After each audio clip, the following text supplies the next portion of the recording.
사도 바울은 회심 후에 일평생을 경기장을 달리고 있는 선수처럼 달려왔습니다. 일평생을 쟁기를 잡고 앞을 향해 나가는 그런 사람, 농부처럼 그렇게 달려갔습니다. 사도 바울에게는 수많은 고통과 고난이 있었지만 아무것도 사도 바울의 그 열정을 멈출 수는 없었습니다. 그는 분명히 뚜렷하고 선명한 하나님의 나라를 보았기 때문이에요. 그는 분명히 목숨 걸고 달려갈 만한 충분한 가치가 있는 것을 알고 있었기 때문입니다. 하나님께서 그걸 보여주시지 않았었더라면 그는 그렇게 가기 힘들었을 거예요. 여러분, 주님의 오심을 사모하십니까? 네. 주님의 오심을 확신하십니까? 네. 그렇게 살아가시길 바랍니다. 사도 바울은 그러한 자기의 인생을 뒤돌아보면서 오늘 고백하는 것들이 있습니다. 선한 싸움을 싸웠다. 선한 싸움을 싸웠다. 근데 여러분, 우리가 어린 시절에 착한 아이가 되기 위한 몇 가지 조건이 있죠. 선생님 말씀 잘 들어야 된다. 부모님 말씀 잘 들어야 된다. 친구들이랑 싸우지 말아야 된다. 친구들이랑 싸우지 말고 친하게 지내야 된다. 그러면 친구들이랑 싸우면 어떻게 되는 거예요? 착한 아이가 안 되는 거예요. 싸우지 말아야 되는 거예요. 왜냐하면 싸움은 나쁜 거예요. 저는 어릴 때 저희 부모님에게 싸움에 대한 한 가지 한 가지 비법을 배웠습니다. 싸우지 말라고 하셨죠. 싸우지 말라고 하셨지만 정말 참기 어려울 때 딱 한 대만 때려라. 근데 그 한 대를 때릴 때는 전심전력을 다해서 정말 죽을 힘을 다해서 한 대를 진짜 세게 때려라. 그렇게 교육을 받았습니다.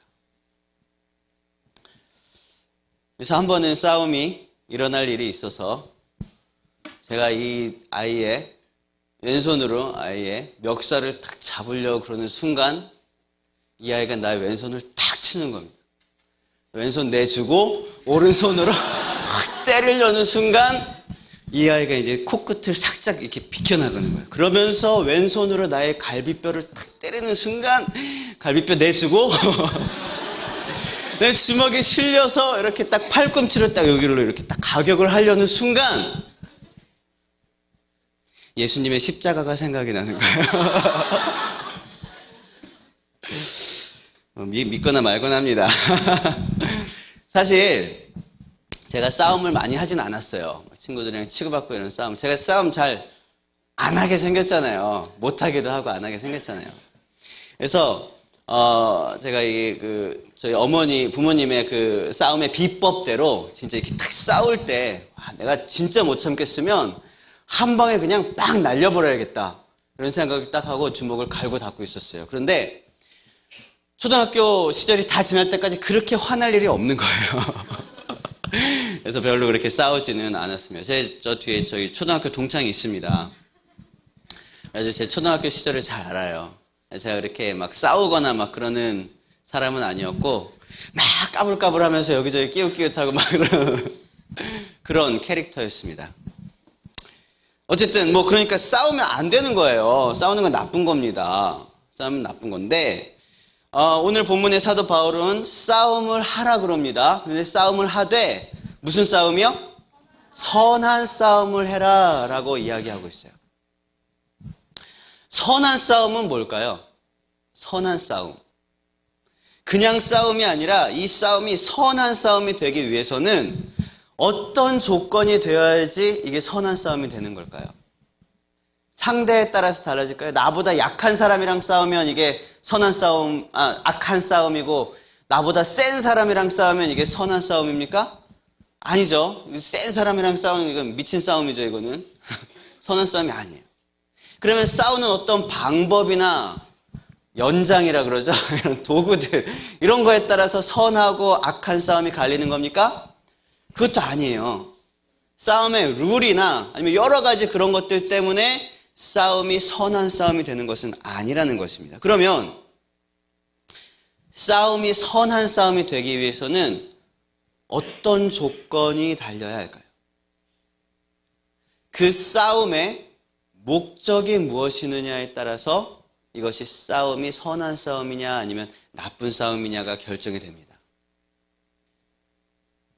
여러분, 우리가 사는 이 세상은 분명히 복음을 전하지 못하도록 방해하는 다른 세력들이 있습니다. 우리는 전통이라든지 습관이라든지 우정이라든지 관계라든지 사업이라든지 배려라든지 여러 가지 이름으로 포장되어진 복음 전파의 방해 요소들을 정확히 분별해내야 합니다. 그리고 복음 전파를 위해서 그 모든 것들과 싸워나가는 것이 바로 선한 싸움입니다. 복음 전파를 목적으로 두고 싸우라는 거예요. 근데 그것이 여러분들의 회사나 여러분들의 학교 안에서 쌈딱처럼 그냥 다 풀어만 놓으면 막 여기저기 야 교회 다녀, 야 교회 다녀, 지옥 가, 야 교회 다녀 막 그러고 다니라는 거 아니에요. 지혜롭게 하십시오. 하지만 분명한 것은 하나님 나라가 확장되는 것에 최종 목적을 두라는 것입니다. 그것을 두고 싸워나가는 것이 선한 싸움입니다. 하나님의 영광을 위해서, 하나님의 나라의 확장을 위해서, 예수 그리스도의 십자가 복음을 위해서 선한 싸움을 싸우십시오.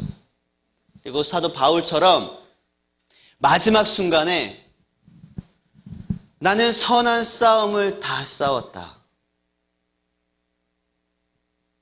이제 예수 그리스도의 그 승리가 나의 승리가 되었다.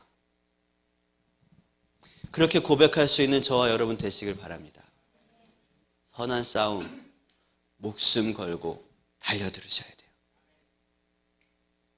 둘째로 사도 바울은 달려갈 길을 마쳤다라고 이야기하고 있습니다.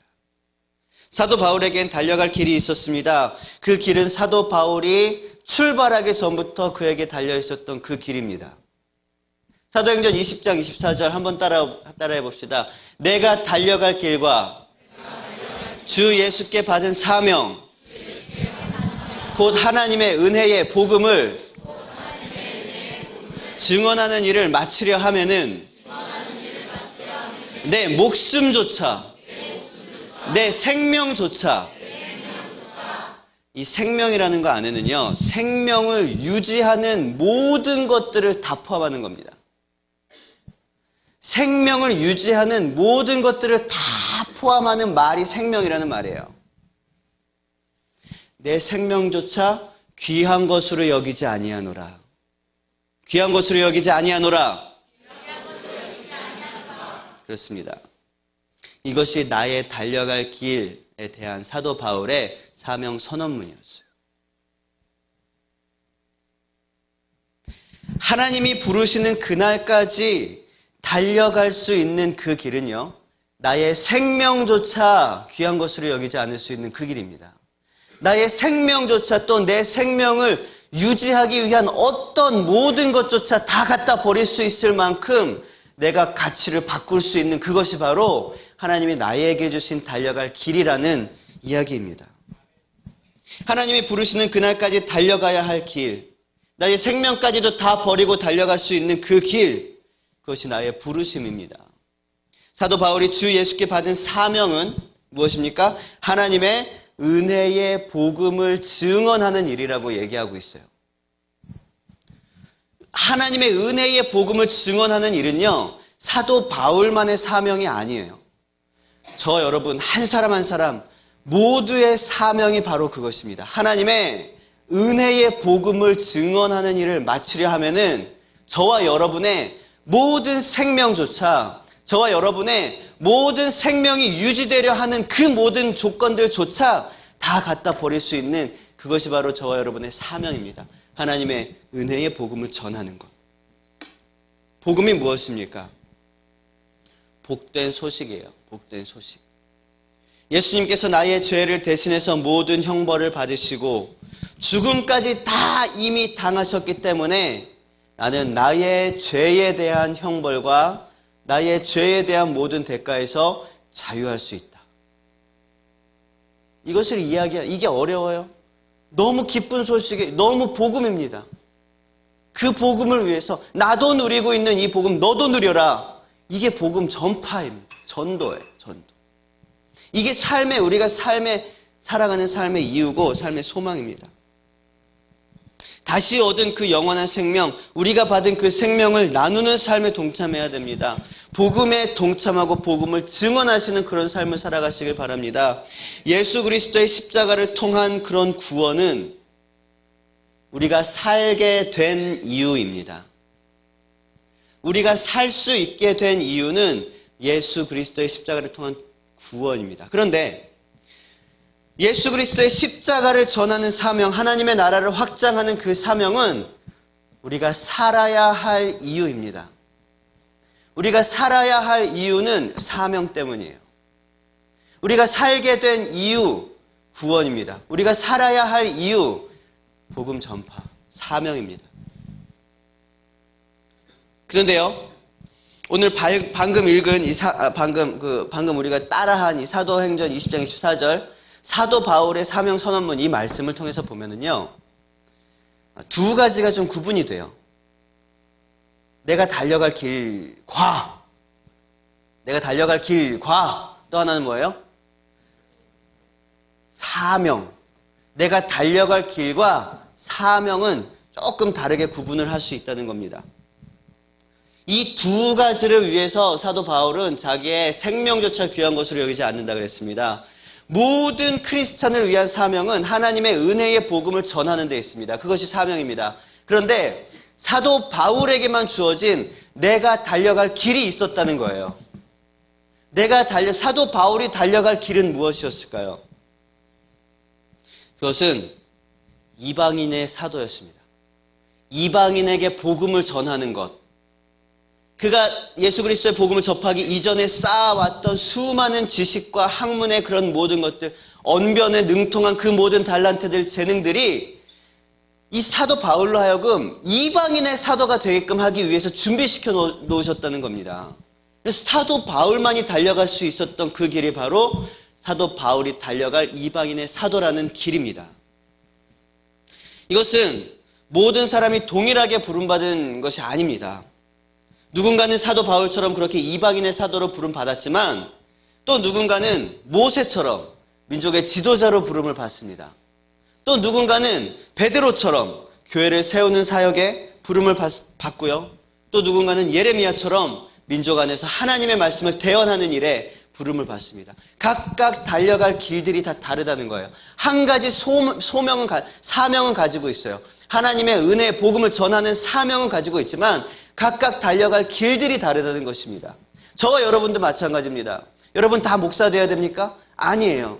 여러분 각자의 달려갈 길들이 다 달라요. 그 달려갈 길을 위해서 여러분은 저와 동일하게, 여러분 옆에 있는 분들과 동일하게 생명을 걸고 달려가야 하는 것입니다. 누군가는 교사로, 누군가는 의사로, 누군가는 사업가로 부르심을 받았는데요. 그 모든 것들이 다 여러분이 달려갈 길입니다. 이 달려갈 길을 위해서, 그리고 부르신 사명을 위해서 우리는요, 우리의 목숨조차 귀한 것으로 여기지 않는 사도 바울의 결단과 소명 의식을 본받아야 합니다. 첫 번째로 뭐라 그랬어요? 사도 바울은? 첫 번째로 뭐라 그랬습니까? 사도 바울은? 선한 싸움을 다 마쳤다고 고백하고 있어요. 두 번째는 뭐라 그랬습니까? 달려갈 길을 다 마쳤다라고 얘기했습니다. 세 번째는 뭐라고 하고 있습니까? 믿음을 지켰다. 여러분도 죽음 직전에서 나 믿음을 지켰다 라고 말할 수 있길 바랍니다. 이게 어디 쉬운 말입니까? 여러분 지금 당장이라도 지난 한 주간 나 믿음을 지켰다 라고 이렇게 누군가에게 편지 쓸 수 있어요? 여러분 셀 리더들이면 여러분의 셀원들에게 그렇게 편지 쓸 수 있습니까? 여러분 세론 드리면 여러분의 친구들에게 나 이번 한 주간 믿음을 지켰어. 쓸 수 있어요? 그렇게 살아가시길 바라요. 생이 끝나는 그 순간에 믿음을 지켰다라고 고백할 수 있는 삶을 사시길 바랍니다. 믿음을 지키는 것은 결코 쉬운 일이 아닙니다. 특히 사도 바울과 같이 그 시대를 살아가는 사람들에게 있어서는, 초대교회를 살아가는 그 사람들에게 있어서는 믿음을 지키는 것이 더욱더 어려웠습니다. 예수님을 주님이라고 고백했다가는 사자 밥이 됐어요. 실제로 사자가 와서 뜯어 먹었어요. 그 순교자들, 초대교회 성도들을 십자가에다 매달아 놓고 원형 경기장에 세워놓고 사자를 풀었습니다. 뜯어 먹었어요. 실제로 불을 태웠습니다. 예수님을 주님이라고 고백하는 순간 그런 일들이 나에게 겪어지는 것이었어요. 그 상황에서 믿음을 지키기란 정말 어려운 상황이었습니다.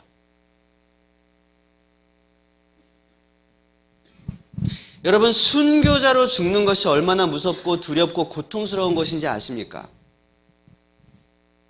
갖은 고문과 고난과 육체적인 고통과 참을 수 없는 아픔이 있는 거예요. 지금 이 세대가 여러분들 와서 예배 드린다고 저 입구에서 다 우리 전사님, 목사님 이렇게 나와가지고 환영하잖아요. 어서 오세요. 아유, 지난주에 왜 안 왔냐고 막 환영하면서 막 반갑게 인사를 한다고는 하는데 반갑게 인사를 하잖아요.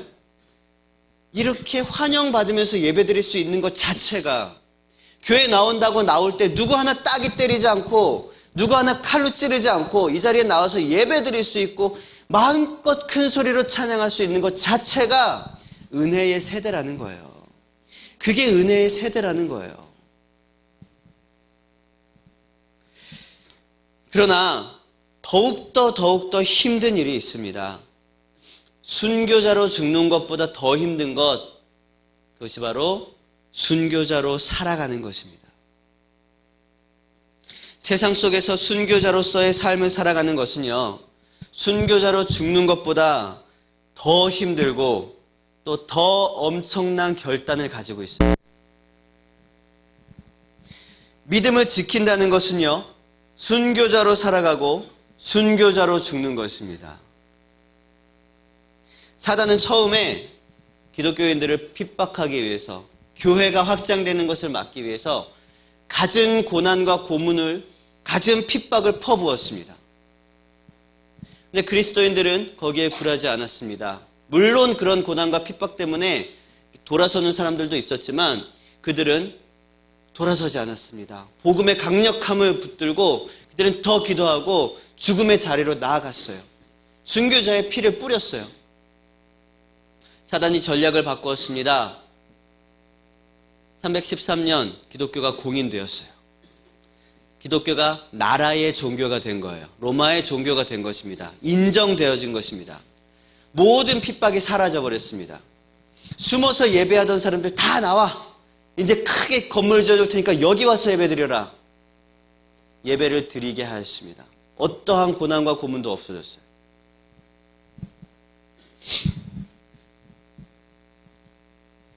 그러나 그 이후에 예수 그리스도를 위해서 삶을 바치기로, 생명을 바치기로 한 기독교인 수는 급격히 줄어들고 명목상 기독교인들이 급격히 늘어나기 시작했습니다. 사단의 전략이 제대로 맞아 떨어진 거죠.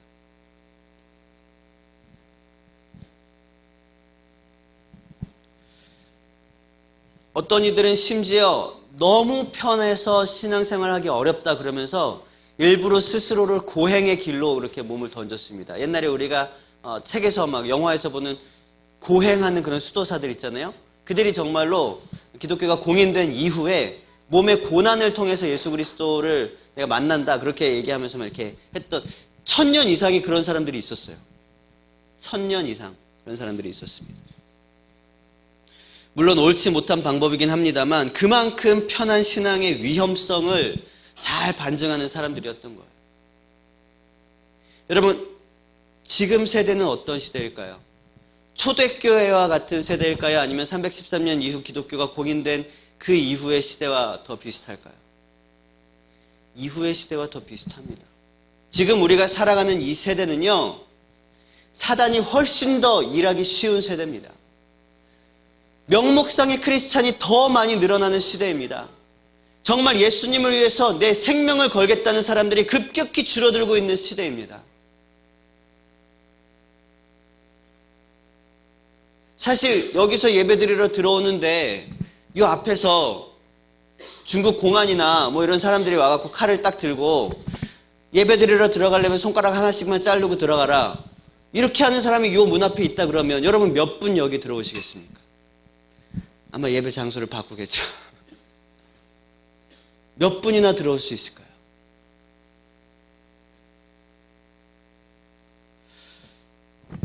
오늘날과 같은 시대 속에서 믿음을 지키는 것은 사실 더 어려워졌습니다. 사단은 현대를 살고 있는 이 기독교인들을 향해서 포스트 모더니즘이라든지 자유주의라든지 열린 생각이라든지 바쁜 스케줄이라든지 이 모든 것들을 사용해서 크리스찬들을 생명을 바치는 크리스찬에서 명목상의 크리스찬으로 바꾸어가고 있습니다. 이러한 시대 속에서 초대교회의 순교자와 같은 그런 믿음을 지키는 것은 너무나도 어렵고 힘든 일이라는 것을 우리는 잘 알고 있습니다. 그러나 그래도 해야 하는 것이 믿음입니다. 그래도 믿음을 지켜야 하는 것이, 그래도 우리가 죽기 직전에 지켰다라고 고백할 수 있어야 하는 것이 우리의 믿음입니다. 우리는 믿음을 통해서 하나님께서 선포하신 의의 반열에 오르게 됩니다. 마지막까지 우리는 그 믿음을 지켜야 돼요. 사도 바울의 서신들을 살펴보면요, 마지막까지 믿음을 지키지 못한 사람들의 명단도 막 나와요. 이 사람은 뭐 세상으로 돌아갔고 자기의 길로 돌아갔고 뭐 했고 하면서 떠난 사람들도 막 명단이 나오거든요. 우리는 마지막 주님 앞에 서기 직전까지 믿음을 지키고 최후의 날에 사도 바울과 동일한 그런 고백을 할 수 있는 그런 믿음들을 가지셔야 하는 것입니다. 사도 바울은요, 오늘 본문에서 이렇게 자신의 삶을 돌아보았습니다.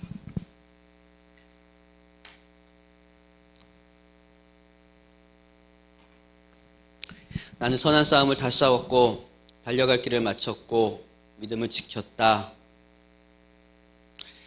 우리가 이렇게 믿음 안에서 살아갈 때에 하나님께서는 우리에게 의의 면류관을 주시겠다 약속하셨습니다.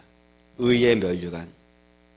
의의 면류관은요, 사도 바울이 고백한 거 오늘 8절 말씀이거든요. 사도 바울에게 이러므로 나에게는 의의 면류관이 예비되었다라고 얘기하는데요, 동시에 이건 나에게만 있는 것이 아니라 누구에게도 주의 나타나심을 사모하는 모든 자의 것이다. 우리 8절 다시 한번 읽어봅시다. 시작. 이제후로는 나를 위하여 의의 면류관이 예비되었으므로 주 곧 의로우신 재판장의 그날에 내게 주실 것이며 내게만 아니라 주의 나타나심을 사모하는 모든 자, 어떤 모든 자? 주의 나타나심을 사모하는 모든 자에게 무엇이 예비되어 있다고요? 의의 면류관. 여러분, 하나님의 나타나심, 주님의 다시 오심, 주님의 재림을 사모하십니까?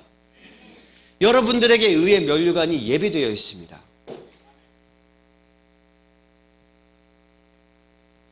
오늘 저녁이라도, 지금이라도 예수님 오시는 그날을 여러분 사모하십니까? 아니면 혹시 이 중에서 잠깐만요, 나 요것 좀 더 해야 돼요. 잠깐만요, 난 아직 못다한 믿음의 고백들이 있습니다. 잠깐만요, 하나님. 그렇게 할 사람들도 혹시 있지는 않습니까? 여러분, 주님의 나타나심을 기대하고 사모할 수 있는 방법이 있습니다. 주님이 빨리 오셨으면 좋겠다라고 생각할 수 있는 방법이 있어요. 굉장히 쉬워요. 거지 나사로 이야기 아십니까? 거지 나사로가 있고 그 거지 나사로가 대문 앞에서 구걸을 했는데 그 대문집 주인이 이제 부자입니다. 부자.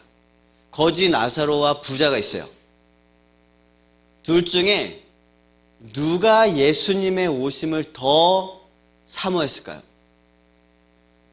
거지 나사로가 더 사모했습니다. 왜냐하면 거지 나사로는 가지고 있는 게 없었어요.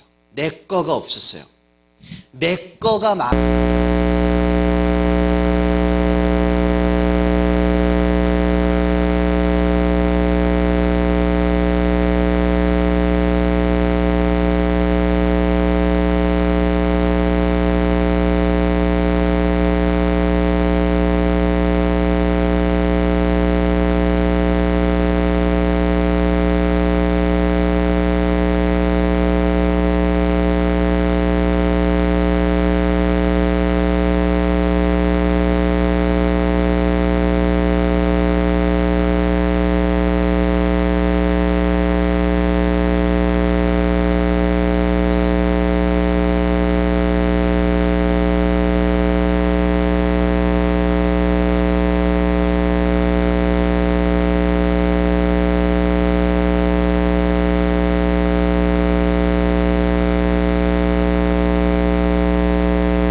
삶의 주인은 이미 예수님이에요. 이미 예수님입니다. 우리 삶에서 내 건 이미 없습니다. 왜냐하면 우리 삶이 내 거라면 우리 삶은 내 마음대로 할 수 있어야 되거든요. 여러분, 주의 오심을 사모하시기 바랍니다. 진짜 주님 오셔서 우리의 눈에 모든 눈물을 씻기시고 우리를 품에 안으시는 그때를 소망하십시오. 그것밖에는 위로와 소망이 없어요. 우리의 소망이 이 땅의 것뿐이라면 우리는 그 누구보다 더 불쌍한 사람이에요. 세상의 어떤 아픔과 상처와 또 하소연할 수 없는 그 많은 고통 가운데서도 기뻐하고 소망할 수 있는 것은 오직 예수 그리스도의 십자가를 통한 하나님 나라의 그 소망 외에는 없다는 것입니다. 우리 함께 찬양합시다.